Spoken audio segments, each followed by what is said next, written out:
E aí, pessoal, como é que vocês estão? Espero que estejam todos bem, se cuidando.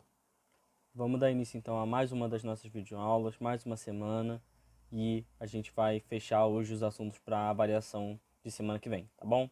Vamos lá. Então, nessa aula a gente vai continuar nossa revisão falando sobre a família real no Brasil. A gente vai ver o processo de chegada deles aqui e as modernizações que eles trouxeram. A gente vai entender o fim das guerras napoleônicas para a família real. A gente vai ver os partidos que tinham opiniões diferentes sobre a família real aqui no Brasil.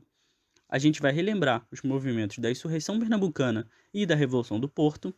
A gente vai relembrar o Dia do Fico e a Independência, as constituições de 1823 e 1824, o que foi a Confederação do Equador e, eventualmente, a abdicação de Dom Pedro I. Então, para relembrar como a família real ela vem para o Brasil, a gente tem que lembrar da Revolução Francesa e do Império Napoleônico, quando Napoleão estava dominando grande parte da Europa, e isso inclui Portugal, já que Portugal tinha quebrado o bloqueio continental imposto pelo Napoleão e feito comércio com a Inglaterra. Então, a França de Napoleão invade Portugal e, quando a família real viu que esse ataque estava chegando, que essa invasão ia vir, eles deixam Portugal com auxílio dos ingleses e vêm para cá, para o Brasil, que era colônia de Portugal há muito tempo. Então a ideia, quando eles vêm para cá, é trazer toda a sede administrativa lá de Portugal aqui para o Brasil. Eles queriam continuar governando Portugal e o Brasil, só que agora, em vez de ter sede lá em Portugal, eles iam ter sede aqui no Brasil. Quem estava no governo de Portugal era o Dom João, porque apesar da mãe dele, a Dona Maria, ser a rainha, ela não estava mais em condições de governar, porque ela tinha uma doença mental. Então o Dom João atuava como príncipe regente. Quando eles vêm para cá, para o Brasil, os navios ingleses que fazem essa proteção, e estima-se que chegaram mais ou menos aqui no Brasil 15 mil pessoas. Isso vai existir uma mudança e modernizações na cidade e no Brasil inteiro. Uma das medidas mais importantes adotadas pelo Dom João quando chegou aqui no Brasil é a abertura dos portos para as nações amigas, especialmente a Inglaterra, que tinha ajudado Portugal com o trajeto até aqui o Brasil. Então, surge essa necessidade de se modernizar as coisas. Então, novos edifícios vão ser erguidos, vão realizar modificações e melhorias em prédios que já existem, vão se desenvolver o comércio, os portos. Então, o Brasil vai passar por um processo de modernização para poder atender as necessidades da família real, que agora estava aqui no Brasil. Quando a Dona Maria morre, Dom João é coroado como Dom João VI, rei de Portugal, e Dom João I, rei do Brasil. Quando as guerras napoleônicas chegam ao fim, e tem lá o Congresso de Viena, vai se estabelecer que todos os regentes de seus países que foram expulsos pelo Napoleão devem retornar.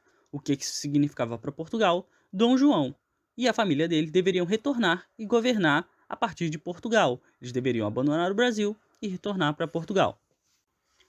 E aí, quanto a essa questão da família real no Brasil, vão surgir alguns partidos que têm opiniões diferentes sobre o que eles deveriam fazer.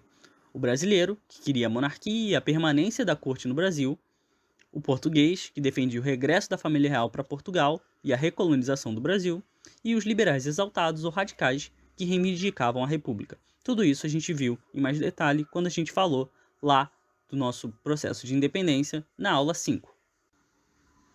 Quando Dom João ordena o aumento dos impostos aqui para o Brasil, isso vai gerar desconforto em províncias e na de Pernambuco, o que vai levar ao movimento da insurreição pernambucana.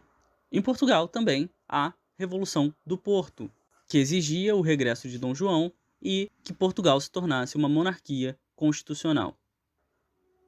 Sob essa pressão, o Dom João retorna a Portugal, mas deixa o filho dele, o Dom Pedro, como príncipe regente. Isso desagrada as cortes portuguesas porque eles queriam que o Brasil fosse recolonizado. E com o Dom Pedro aqui no território, isso não ia acontecer.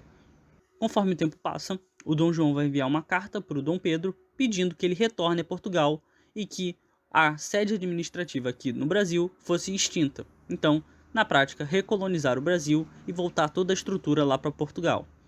O Dom Pedro vai ignorar as ordens do pai e esse dia, em 9 de janeiro, fica conhecido como Dia do Fico. Vai aumentar a tensão entre os partidos, o Dom Pedro vai decretar soberania do Brasil através de não cumprir ordens vindas de Portugal sem sua aprovação. Ele vai receber um ultimato para retornar a Portugal, mas vai ignorar ele e em 7 de setembro vai declarar a independência do Brasil. No mesmo ano ele é coroado Dom Pedro I, imperador do Brasil. Portugal não aceita a independência do Brasil de imediato, mas depois de um acordo, eles assinam um tratado de paz e amizade. Com o Brasil independente, eles queriam romper a imagem do Brasil colônia. Então, por ordem do Dom Pedro, vai se estabelecer uma assembleia para elaborar uma constituição. E aí, em 1823, se estabelece uma proposta de constituição que decretava, entre alguns pontos, divisão dos poderes, caráter anticolonialista para romper com Portugal de uma vez por todas, o poder legislativo sobre o executivo. O que isso queria dizer? Que o Dom Pedro ele não teria o poder final, ele não seria o maior poder, já que o legislativo se sobressairia ao poder dele, e também a renda mínima para se candidatar ou votar em cargos públicos.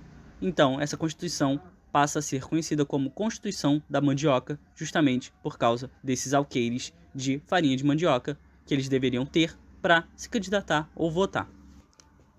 Essa questão do poder do Dom Pedro não ser tão importante e ele ter que se submeter ao poder legislativo vai fazer com que surjam problemas ideológicos. E logo, o imperador ele não vai querer se submeter ao parlamento e vai querer estabelecer o próprio poder. Então essa Constituição de 1823 ela não é aceita.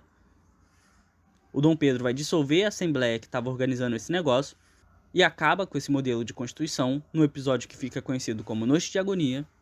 E aí, em 1824, o Dom Pedro vai estabelecer a própria Constituição, elaborada por um conselho escolhido por ele, e vai instituir 4 poderes: executivo, legislativo, judiciário e moderador.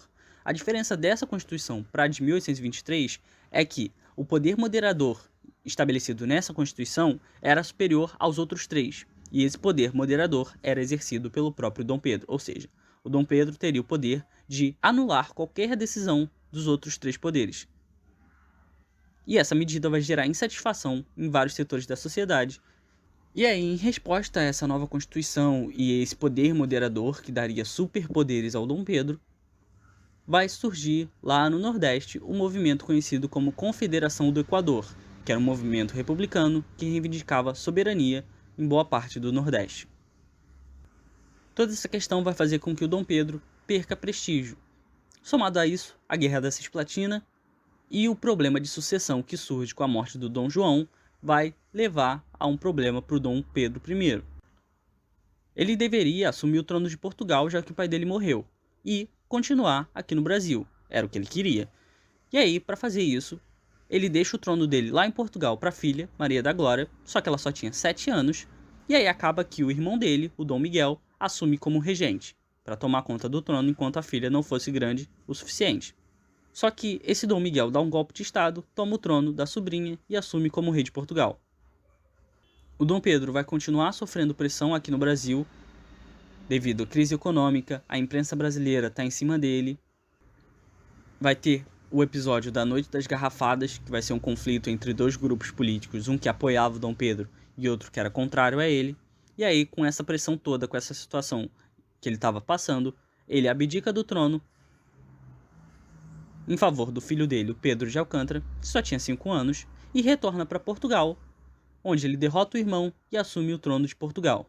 Então, o Dom Pedro ele decide retornar a Portugal, retomar o trono de Portugal e deixar aqui no Brasil o Pedro de Alcântara, o Pedrinho, para tomar conta do trono.